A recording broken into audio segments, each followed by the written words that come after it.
Good morning mga baby love. Ayan na nga ang aking kiniling mga baby loves. Luto na yan. Ayan. Sa may gusto nga pala, ayan, for only 100.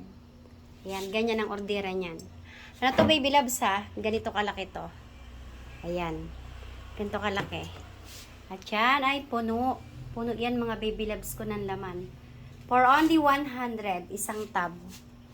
Ayan, ganyan siya mga baby loves ko. Oh, ganyan. For only 100. Fresh po ang baboy na ginamit ko dyan ha, mga baby loves. May green peas, hotdog, grino, egg, at saka patatas, at saka, ano ba to? Tidbits. Ayan yung mga sahog ko dyan, mga baby loves. Kaya ganyan. Pero ang dami niyan, mga baby loves. O, diba?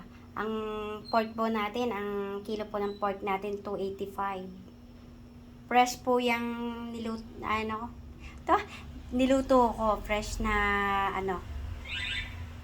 baboy. O, yun lang, baby love. Thank you sa panonood. Kung nagustuhan nyo, pa-like and share. Comment naman dyan sa aking video. Thank you, everyone. Bye-bye. Happy Monday and good vibes lang. Thank you for watching, mga baby loves.